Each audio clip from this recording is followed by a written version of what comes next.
Now, I invite, I go to the question answer session. I invite Dr. Netra Prakash Bhandari to the dais, so the question answer session can be. Then Dr. Sin, please come to the dais. And I invite also Mr. Adhikari to the dais. So our friends will hand over you mic. If you have any question, mention your name and organization, and the presenter will be happy to answer your questions. Thank you. Floor is open now. Professor Sin, this is Ranjan from Tiruvallur University. Thank you for your very interesting presentation, especially for the foundation. Yeah, of course, we're trying to understand what exactly we have to do for the Kathmandu soil. That is very much important for us. So, would you please suggest us something like a kind of the comparison for the MAT foundation? How the stress variation can be obtained if you compare it with the honey cell and MAT? What will be the situation there? What will be the conditions for the applied stress conditions for the MAT and honey cell? Is there any comparison with you? Yes, that's a good question.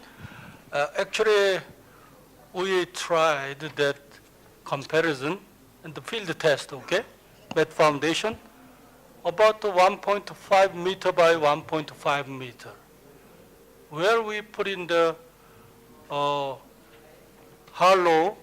hexagonal modular block foundation with the fill in the aggregate. And another side, the same side, we put in the just MAT foundation, just plate. And then we conducted a static load test, and we found out the modular block type, shallow foundation, the stress influence, much lower depths. I think if because of that shearing resistance along the side this area of the hollow space, I think that is about 3 times greater than the MAT foundation. MAT foundation doesn't have any, just perimeter and with the thickness, embedment thickness, that only gives the shearing resistance. So that load influence is much greater to the soil with respect to soil depth, and which also created the large amount of the settlement we found out. So the bearing capacity, that concentration, the modular block type hollow foundation system, much shallow, and also much the lateral constraint compared with the MAT foundation. That's we found out. So conventional MAT foundation, that induced much greater settlement at the same ultimate bearing capacity level. That's we found out. So I surprised by myself that that side friction gives a then large amount of the passive oil pressure, bearing capacity, they increase. That's we noticed then, and the field test we that made sure, and we certified that. Okay. Okay. I have another question, same in the case of the honeycomb. Like, when you talk about the honeycomb structures, in many times we have to consider basically the principle behind is the arcing effect of the soil, isn't it? So when you have an arcing effect of soil, then you mostly it's performed very well in the high applied stress conditions. So in low applied stress conditions, generally arcing effect we don't face much. So in the case of that, you are suggesting us for the five-story building, it will perform more well. So in that case, we will not have a much applied stress condition. Then how we understood this thing, like how the arcing effect will be more good in the 50-story building than let's say 8 or 10-story building. How we can compare this thing for the honeycomb structures? You see that, let's say that, you see the arching effect, which is that range of influence CTC, like a center to center, like a 2.5D or something, not more than 3D, you know, the center to center. Of course, we have a arching effect in the between the like a footing and the footing, but this inside that's aggregate, the filled up whole, you know, and compacted. So there's more likely confinement than the arching effect. Like Terami, they presented the soil reinforced wall to wall.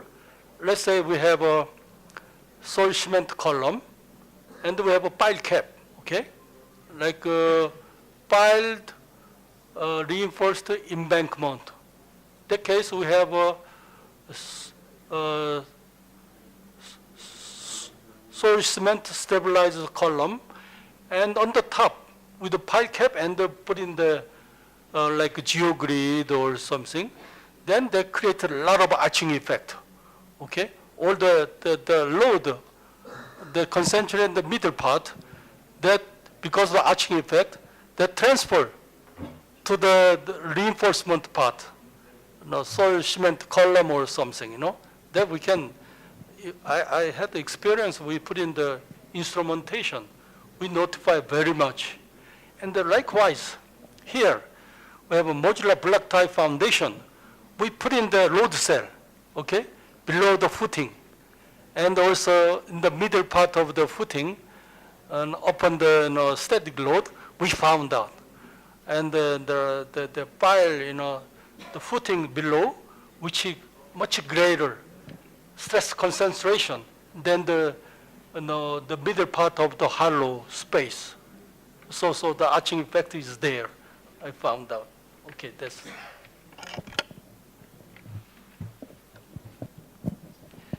My question goes to Mr. Adhikari, Terra Army.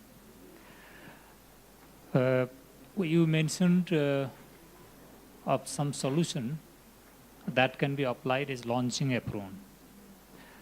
I believe the solution you apply is for alluvial rivers where local speed of water is low.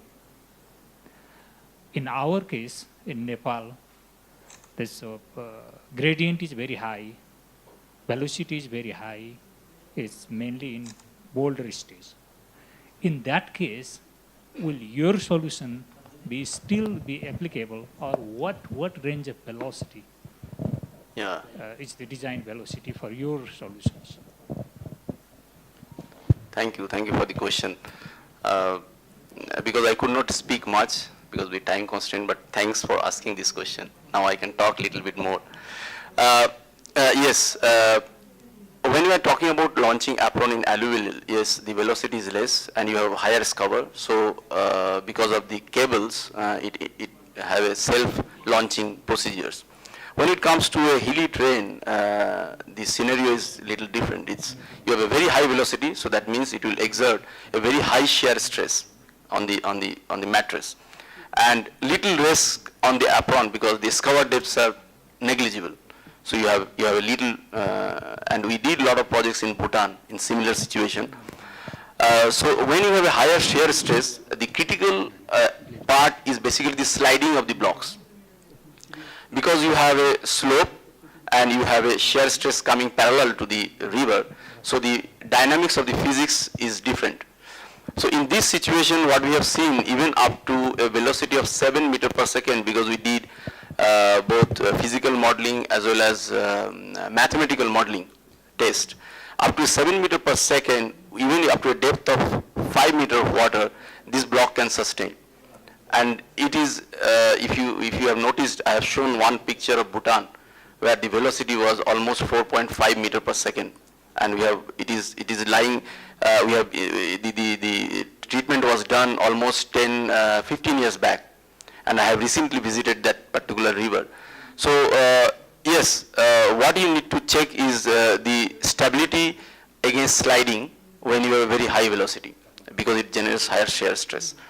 Otherwise, it's not a problem in terms of performance, because we are using M20 grade concrete. So in terms of surface stress, it is negligible in compared to the strength of the mattress.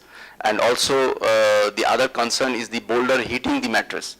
So the risk of damage is negligible, because if the boulder, if it hits the concrete, will sustain better than any other material like the natural rock also, because rock can disintegrate and it can move from one place to the other. This will not going to happen, because they are all connected with cables with each other. I hope I am able to answer that, sir. I am a latecomer. I don't know your names. I would like to know a bit more about the top-down construction of retaining structures. Do you understand my question? You talked about top-down structure of retaining structures. So I want to know a bit, something more about its construction methods. Of course, I can elaborate now, otherwise we can have one-to-one discussion. What we generally in landslide, you will find the top surface is very loose material. You will have always probably loose boulders and debris which is lying in the top surface. So first thing is when you start treatment, that is what we call in situ soil nailing. The process that we did here is we are drilling inside the soil, say a drill diameter about 110, 115 millimeter drill hole. And we are drilling inside the soil. So the drilling process is done by a drilling machine which is hanged from top. And then you do the drilling. So you excavate little bit, you remove those debris, then you start drilling from top down method. That means starting from top layer. So you drill the hole, you put the soil nail, you grout it. So you go layer by layer from top to bottom. So that's what we mean by top down method. So that is very difficult. You need a big, machine, crane to do it, I think, right? Sometimes either you can hang or you can have a crane if you have space. So through the crane you can drill. Yes, thank you. That's true.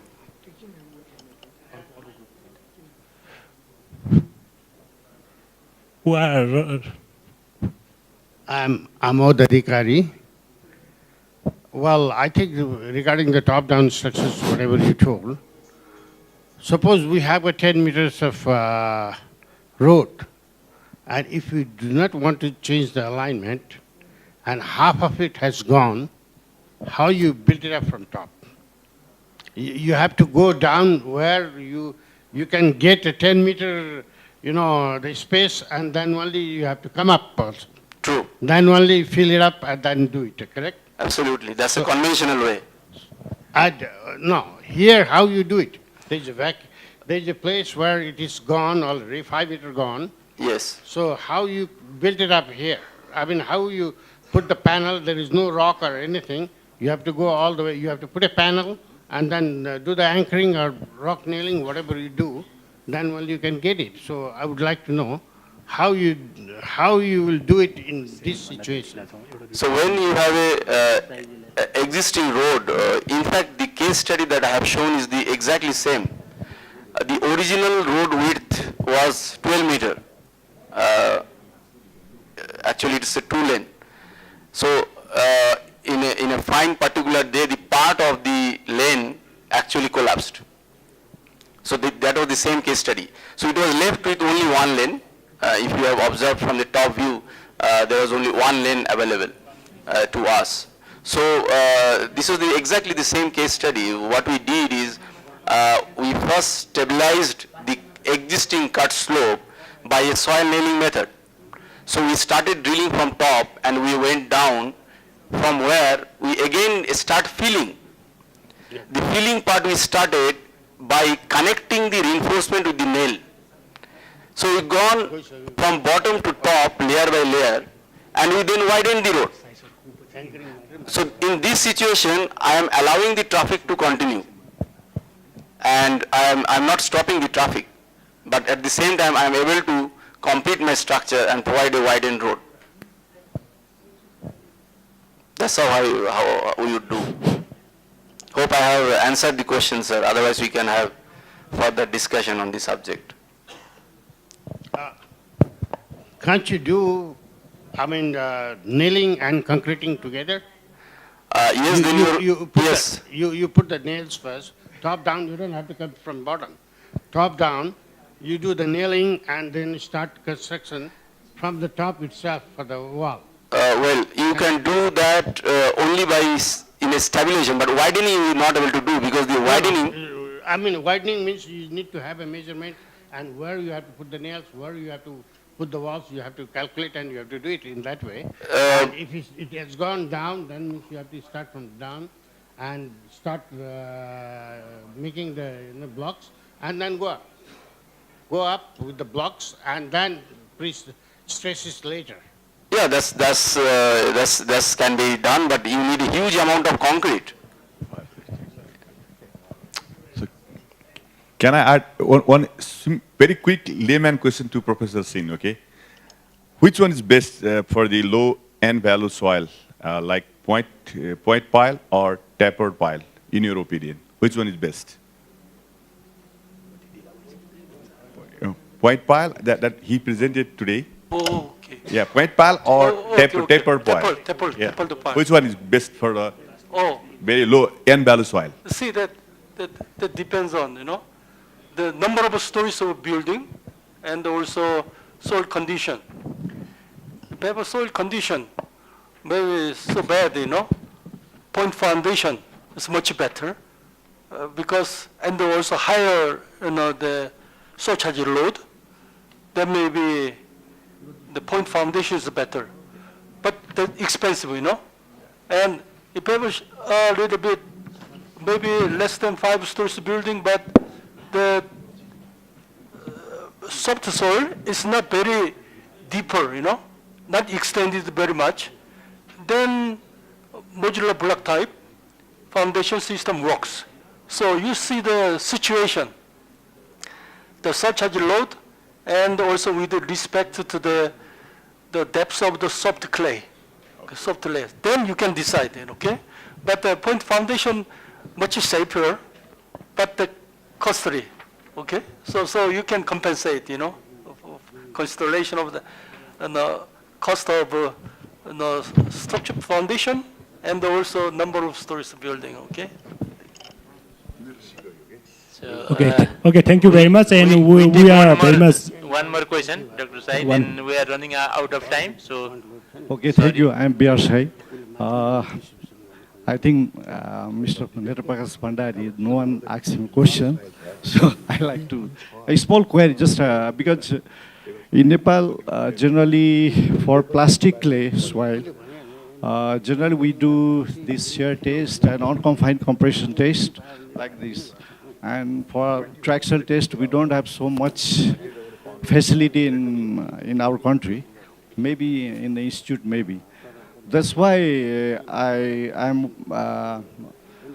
query for that modification of that ring shear apparatus for the measurement of that's creep displacement that you try for the clay also. So for this plastic clay and also that can be used for getting our angle of internal friction and cohesion or not, that modified. For us, that will be very, helpful for us getting the bearing capacity. Thank you, Dr. Sahi. Ring shear machine is based on direct shear only, and it's like the result of the peak angle of shear resistance is almost equivalent to the result of your box shear test. But when we use ring shear test, we have a benefit of obtaining the residual strength, the last or the least strength of a material. So this can be used for, well, box shear test results and ring shear test results are the same in terms of the peak strength. But in box shear test, you don't get the residual strength. It's very difficult. You have to go for large displacement. Reversal box shear test, you have to use reversal box shear test for the residual strength. But in ring shear test, what we have obtained is the peak strength remains same as box shear test as well as the triaxial test. It's almost the same. There are little differences between the sand, because sand is different, but for clay materials, it's the same. It remains the same. And that can be used for, easier, it's easier to do shearing in ring shear machine than the triaxial machine, triaxial cells. Is that fine? Thank you very much.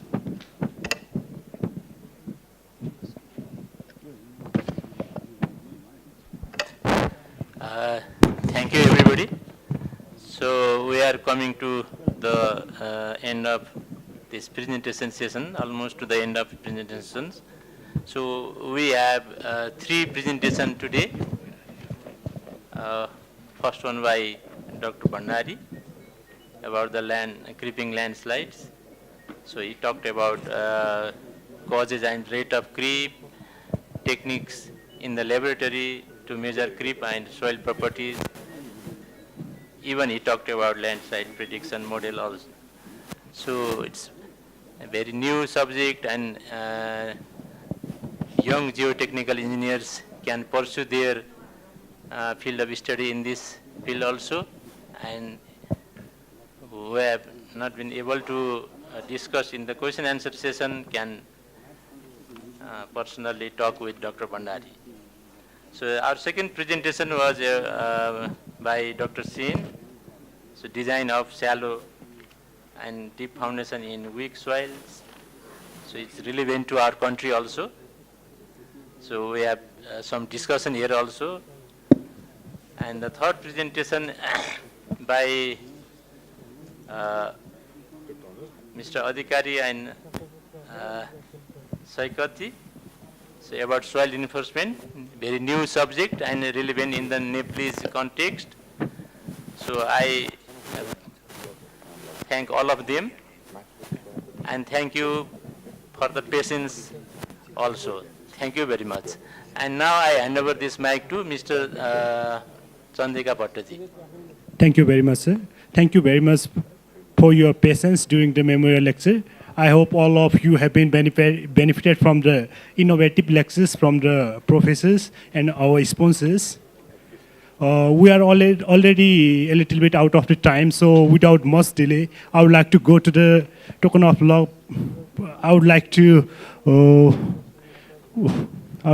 request Sivan Nepal sir, the chairperson of this memorial lecture series, to hand over token of love to our professors and sponsors. The first presenter of today's session, Professor Dr. Netra Prakash Bhandari. I would like to provide him a token of appreciation.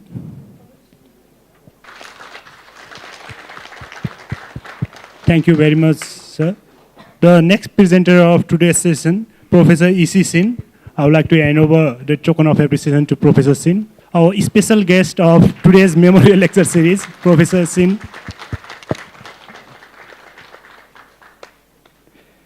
The